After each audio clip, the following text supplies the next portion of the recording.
What's up guys, welcome back to another episode of my Rampant Reserve series, and yet again today it's a jam-packed episode full of gameplay, full of goals. We've got 3 matches in this episode and some interesting results, so hopefully you will enjoy this episode. And if you're enjoying the series so far, I'd really appreciate your support. Please do leave a like rating, I'd really appreciate it, and leave any comments, any feedback, any players you want me to sign in the future.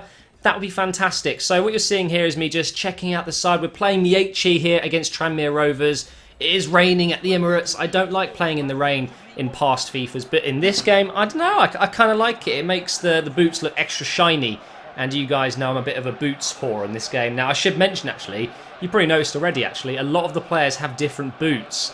I decided to change them all, so there you go. Now, straight away in this game, 4 minutes in, basically, we get ourselves our first chance there with Darley, who has been, without doubt, the most in-form player in my team. He is, without doubt, the best player in the team so far that I've used.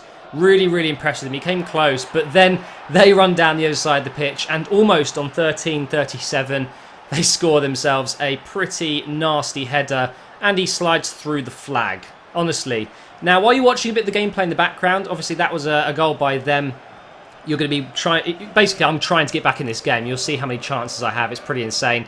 I just wanted to mention that Ultimate Team has that new World Cup game mode coming soon. It got delayed last night. I was going to be, spending all day today getting videos done and things like that on the new World Cup extension or DLC or whatever you want to call it. It's just a game mode inside Ultimate Team where you basically can pack World Cup players. Look how close I came there. What the hell, Sanogo? Or actually, it is Sanogo, not Dembele. So I just wanted to mention that I will be doing some of, the World Cup content that maybe other YouTubers will be doing. I want to do some pack openings and things like that. I just want you guys to know that will be coming if you're interested in seeing what kind of packs I get. But also, I'd love if you could let me know what other types of videos you'd like me to do on that, because there is actually no market in the game, in that game mode. Look how close I got there as well. How many chances do I need to score a goal? So yeah, while you're leaving comments and things like that, please do let me know what you'd like to see from that World Cup game mode. I'm sure it'll be maybe delayed just a day or two. I'm hoping it's not going to be a couple of weeks, which would be just so typical. It's typical that it was delayed in the first place, so I kind of saw it coming. So hopefully that'll be up soon, and I'll be doing some cool content on that. But obviously the career mode will not stop, and this series will be going until it's finished. And I tell you what, I think we've made a very good start. This game isn't going well. We're still 1-0 down, but before this game, we're unbeaten. We're doing pretty nicely. We're scoring good goals. The team works well together. I'm just thinking maybe I need to change the formation or do something, because when this happens, the system may not be working. And there, look at that from Marcos Lopez. He's a great player. His stamina sucks, so I don't really like to start him in every match.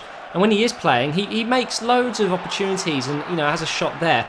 But nothing seems to go well with him. I don't know what it is. I think maybe I'm playing him in a different way than I should be. Maybe I should be a bit more direct with him. I don't know. But there was the last chance of the game, and we've lost our first game. That is ridiculous. You saw how many chances I just had against Tranmere there, but none of them were actually golden opportunities, I should say, to score goals. Everything was kind of just naff. It was meh, But there you go. You can see the stats there. 10 shots and only 3 on target. You could say it's my own fault for not being, clinical. It's my own fault. I didn't score any of the chances, and that's what happens. You lose games. So in this game, I wanted to give Garmston a run in. He is my new left back. We're also going to be using some new midfielders. We've got Bidji Romana there. We've also got, I think I put on Kemen as well. We're starting Icefield for his first game, and we're also going to be using Yezil up front. And you'll see later on in this episode that I do switch up the formation, and I can't wait to show you what formation I'm going with for a little bit, because it does seem pretty exciting. So this game here against Rotherham, we were away. Off the back of a loss, I needed to make sure I get those 3 points and get back on track. Look at that lovely first-time pass from Grealish into Icefield, and yeah, let's pretend that shot never happened. That was an absolute joke.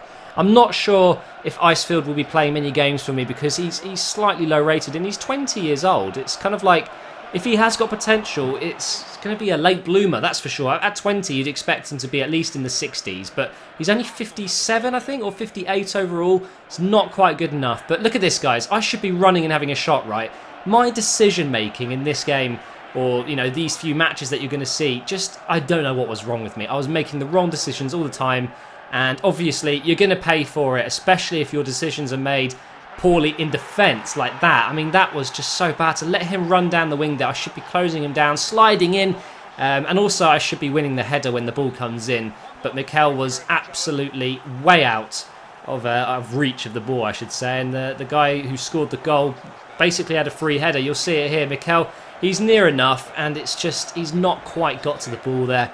And that meant we're 1-0 down going into the second half. And we're just back into the same thing as we were in the last game, trying to get a goal back into the game. And yet again, the keeper was playing well. And also, I was not getting my shots on target. But here's Alalem. I'm powering through that defence, but they managed to get the ball there.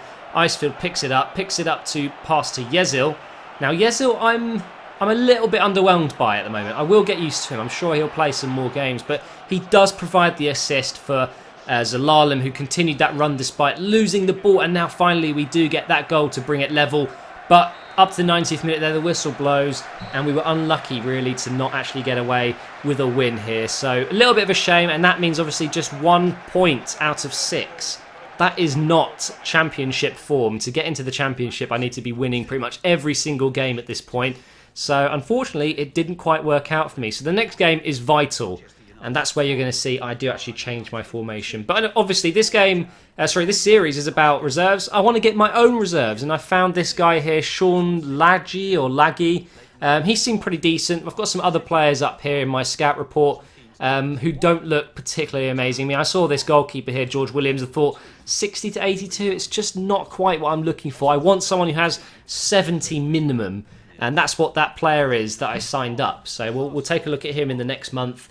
In-game and see how his stats progress, because he looked like he could be an extremely good player, and I want to build up my own players. But here you're going to see I do switch formations, and I'm going for something I have never used in this game properly, and that is the 4-3-3 false 9, and that means also I'm going to be giving Tankovic another go.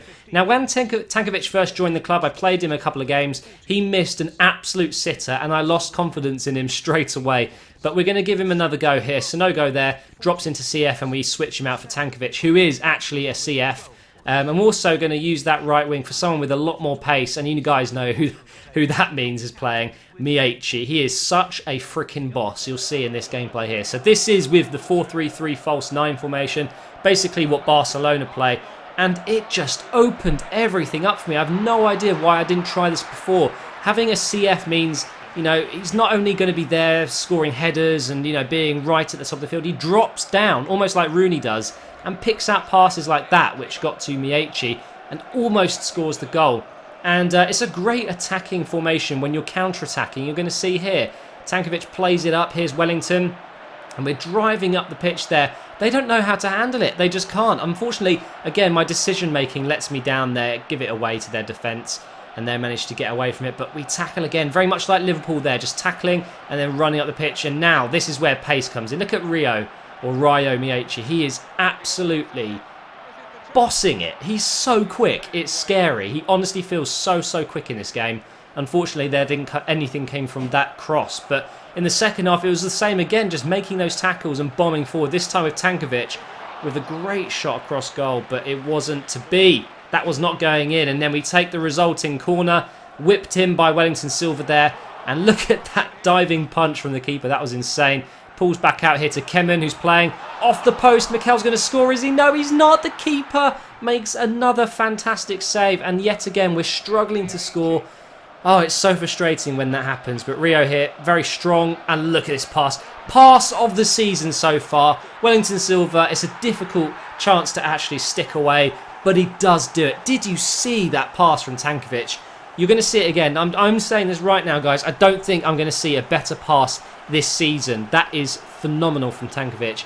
And I'm kind of convinced to use him more now in this 4-3-3 formation. But just look at that pass. Absolutely perfectly timed. And really the floodgates started to open there. It looked like their defence was like, oh shit, no, what's going on? And Miechi gets on the score sheet. He deserved it. What a great game he had in this match. And that made it 2-0. Beautiful day at the Emirates and another 3 points in the bag. Well, is it? Is it in the bag? You guys are going to have to wait and see. I might as well just say now, it's a bit of a difficult place to be when you're 2-0 down against a very good side. it's very unlikely going to get back in the game. And there you can see we've gone to the 90th minute, 2-0 up. There's no way they're coming back from this. The referee just decides to end the game. And there you go. Finally, we get 3 points. So that is 1 win, 1 draw, and 1 loss, all in one episode. Very inconsistent. And here is the league table, guys. We are sitting in 4th. 5 wins, 2 draws, 1 loss. It's not good enough. It's not. I need to work on this. I need to make some better decisions when I'm going forward. I'm going to try this formation out a little bit more. And also, guys, in the next episode, I will be showing you the squad report. Don't forget, if you want to buy some coins, check out the gamekeys.co.uk, link in the description. 5% off using the discount code MGH. And I will see you in the next episode.